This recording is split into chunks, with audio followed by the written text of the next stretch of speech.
everyone. Thank you for joining me on my podcast today. So happy to have you as always. So grateful for all of you that have subscribed and are liking these different videos and are sharing. Also, the meditations are up. And I know that a lot of you in my audience love the meditations. And so again, very grateful that you are doing them and that you're sharing your insights with me and that you're also sharing them with people and friends that you know will be benefiting from the meditations. So with that today, we're just going to be diving into our next conversation around the boardroom. And the boardroom conversations typically tend to be very linear, very logical, balance sheets. We have PowerPoint presentations usually going on. We have different opinions that are being expressed. And a lot of times it's where we actually close a deal. So typically when we go into a boardroom, there's a lot of heightened emotions, right? And I'm sure most of you can agree with me on this. It could be where you're mediating, right? Conflict resolution, mediating something that happened in business, something that happened at work, something that's happening in your own personal life, such as a divorce. And so the boardroom is typically that place where we're going in with dread, right? And just really not happy to be there. And so when I introduced the meditation in the boardroom, I got so many people calling me on it and sending me messages on how much this meditation in particular has helped them to understand that going into a boardroom or going into a specific type of meeting doesn't have to be with the energy of dread, doesn't have to be with fear, with anxiety, with palpitations, panic attacks. I've heard it all. And so I thought that it was important to address this topic today because doing business should not come from that place of so much overwhelm and anxiety that we can't even think straight. Think about when you're in an actual mediation, right, for a conflict resolution of some sort, divorce perhaps, or a separation. Perhaps it's a real estate transaction, or perhaps it's a transaction at work and you're deciding, right, as part of a board, maybe you're part of a board, actual board of directors or a board member. When these conversations are happening in the boardroom and they're coming in with so much fear and so much anxiety and so much buildup, typically people who are going into a boardroom the next day don't sleep well that night. So it definitely tells you that there's something happening in that environment, in that energy that could feel better or be better, because when we're in that fight, flight energy, when we're in that doom and gloom thought process, what happens is that we miss out on having clarity. And so imagine that maybe you're selling your company, or maybe you're buying a company, or maybe you're going into a big investment, whether it's real estate, whether it's buying into another company, any kind of investments, maybe some trades that you're going into.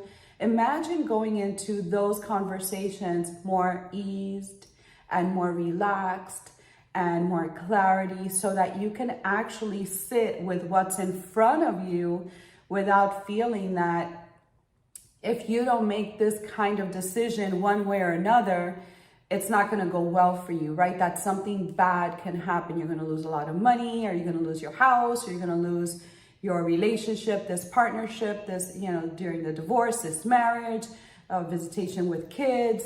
And so it's interesting because if the boardroom was set up with an environment, maybe the lighting could be better, maybe some aromas to make it feel more relaxing. Aromatherapy is always wonderful, and having some soothing music while everybody is walking into the space. Typically, that is going to already change the mood, the vibration, the frequency of the individuals in the room, so that there's more collaboration and less separation, less conflict, less war.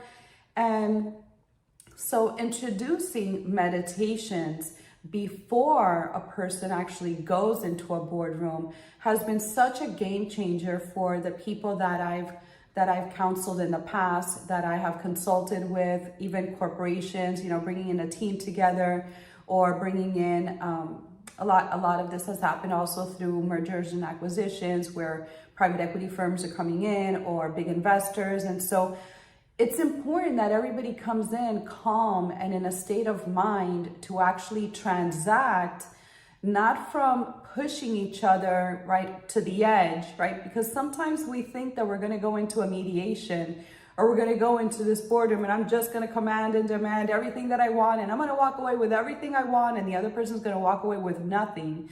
And if you've ever been involved in any of these types of negotiations, you're going to realize that nobody walks away with everything, right? And so that's the first thing that you want to accept. You want to realize, like, okay, I'm going in this to negotiate something, knowing that I am not going to walk away with everything, that I'm going to walk away with some things. I'm going to win on some of these points, but then I will have to compromise on some of these points, because that other person that I'm working with, or that I'm talking to, or that I'm negotiating with, also wants to walk away with winning some of these points that are on our calendar today, or that are on our agenda, right? And so when you're having these conscious conversations and you're being present with everybody in the room, it also gives the opportunity to listen, to hear what are the points of views. Why are you so adamant about doing things this way?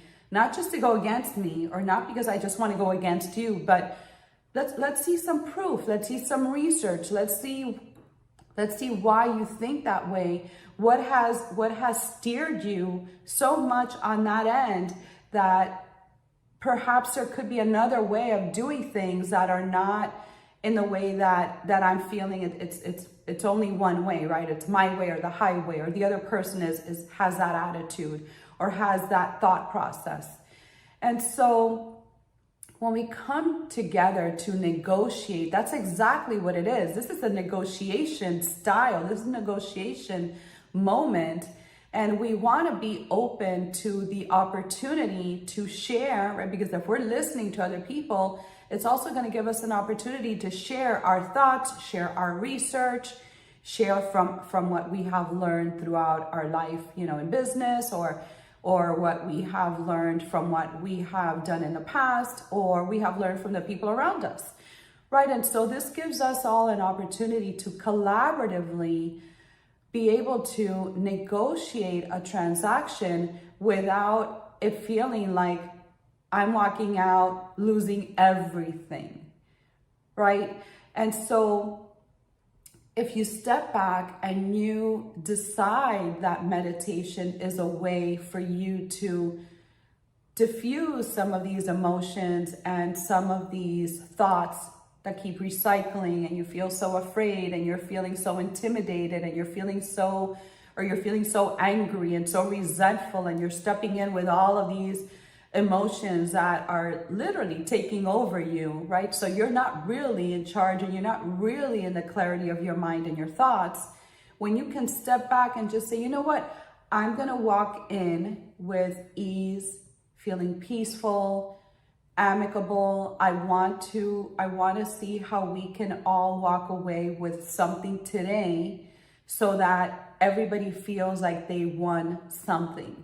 When you're walking into a boardroom with that thought process, where your emotions are calm and they're peaceful, you somehow, the negotiation, the transaction goes smoothly, because it's not in that rant of it's only one way and everybody else is going to walk away totally destroyed. Because if we recognize that energy is everything, right? And that we all have energy, and that we all hold these emotions and the consciousness around the words that we say, the emotions that we're feeling, if we understand that there's so much going on around us, that when we come in to these conversations, if we're pouring into our contribution of what this is from a good place, a place where there's compassion, a place where there's peace, a place where there is kindness in business. Like, there's nothing wrong with being kind. If we come in with those emotions, then we all get to have clarity. And when you have clarity and you have an audience that is in that energy of clarity and has a clear mind, then they're also going to want to hear from you. They're going to want to know why your opinion matters.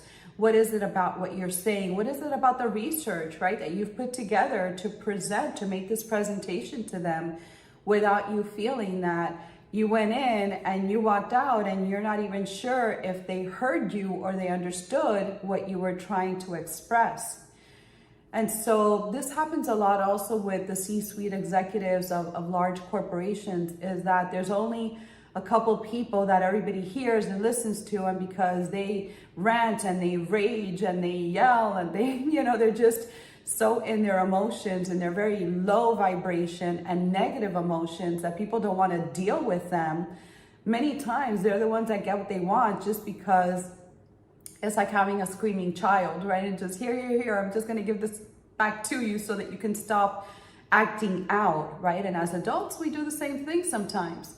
So what I'm sharing with you all today, and why I believe this is so important, is because if each one of you begins this very powerful dynamic of bringing this energy into the boardrooms where you work, the boardrooms in your own business, perhaps in your family's business or family office business, when you are the ones bringing in this energy to collaborate, then you're also sharing not only with your employees, but with your peers and the people that you're negotiating with, the kind of person that you are.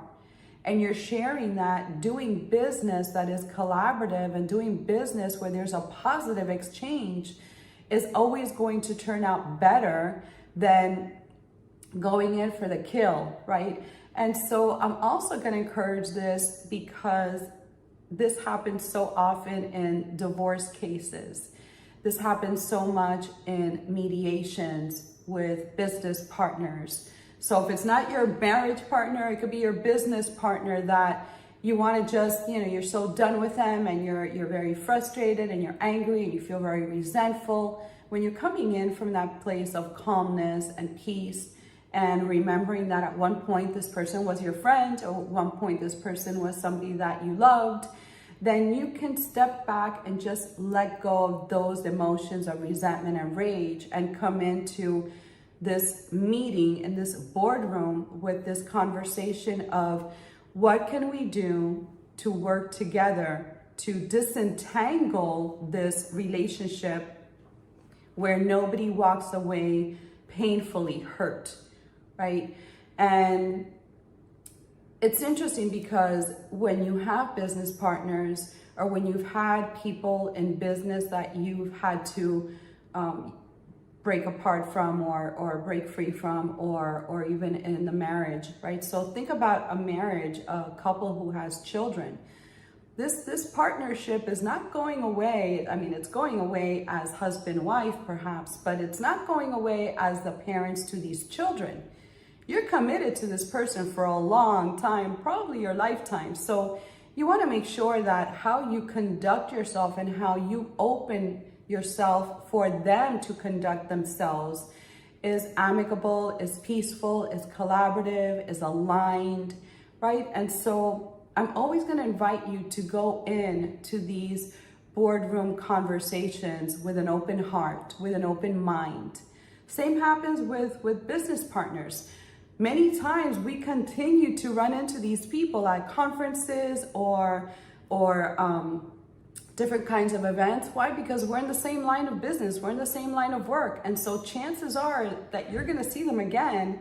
And it doesn't mean that you have to stay friends with these people. It just means that you don't have to hold so much resentment, so much anger, so much fear around them, which are very self-destructive emotions, right? When we're internalizing all of that resentment, when we are so bitter with ourselves and we're so bitter with that person who it really is hurting is you, right? At the end, you're still gonna see them when you pick up or drop off your children. At the end, you're still gonna run into these people at some conferences or some event or something, right? Or you're gonna get an email and they're also copied on it. So you wanna make the best with these types of relationships that have caused you so much anger, so much pain, so much fear, so much disappointment, so much resentment, so that you can move past that. At the end, these boardroom conversations are supposed to be productive. And how do you know that they're productive is because everybody got a chance to share their point of view. Everybody had a chance to make a decision based on the information presented, right? Because at the end, you're all walking into this boardroom professionally, with integrity. You're stepping in with knowledge, with research, with information, and you want to be heard. And so if you want to be heard, then it's important for you to understand you're going to have to listen because the other person wants to be heard as well. And so I can't tell you, and I can't stress enough, the importance of going into these kinds of conversations with this openness, that we're going to treat each other as humans, right? We're going to treat each other with a level of respect, a level of integrity and transparency, and we're going to treat each other with a level of kindness, right? Because kindness will help to diffuse some of these emotions that you're feeling that chances are the other person is feeling against you as well. I'm sure that you're not the only one feeling all of this. I'm sure that they're feeling it as well, and that they don't want the fight, and that they don't want to continue the conflict. They don't want to continue the yelling and screaming. They don't want to continue the disrespect. And so when you actually bring everybody together, and I'll tell you this firsthand because I'm the person that will have the conversation separately with all these people. And when they're coming into the boardroom, it's like, okay, I've coached and kind of guided everyone. Remember to be open. Remember to have this understanding that what you're feeling, they're feeling also, right? So because we get to understand that the human nature that is happening is that we don't want to lose and we want to win it all, right? We want to win it all. And they're already prepared, right? That's what I do, prepare them before we go into the boardroom, that this is the way it's going to go, and that the more they can collaborate with each other, the more they can listen and understand the other person's point of view, the more success and successfully they're going to walk away from this conversation in the boardroom. So I can't stress enough the importance of the meditation that can accompany this information today, that is already, it's already uploaded, it's already on my channel, that whenever you're going into a big decision or this kind of conversation that can feel very uncomfortable, whether you're going to the boardroom or you're going to a courtroom, that having this ability to meditate yourself through and step into the consciousness that you want to go in and not lose yourself, but instead you want to come out feeling liberated because you were able to share your point of view and you were able to share your ideas and thoughts. That's where the big win happens. That's really where everybody loves to feel heard, understood, seen, accepted. And listen, it doesn't mean that you're going to walk away again with everything you wanted, but I promise you will walk away with something. And the most important thing that you're going to walk away with is your integrity and your dignity. And you're going to walk away feeling like you did something good today that will outlive this moment, right? And that you will continue to master this in how you negotiate in other terms, right? With other types of transactions. And the better you get at this, the more success you're going to have, and the more kindness you bring into business, the more success you're going to have, because people will feel that this energy that is coming through you and from you is an energy of collaboration, of peace, of understanding. And so that's what they're going to want to project, and that's what they're going to want to exchange with you. So I hope this has been very helpful. I would love to hear from all of you. Let me know how you put this to practice. Let me know how this impacts your life. Let me know all the wins that you will continue to have as you continue to apply some of these different types of conversations in your boardrooms. Until next time, have yourselves a magnificent day and see you at the next one.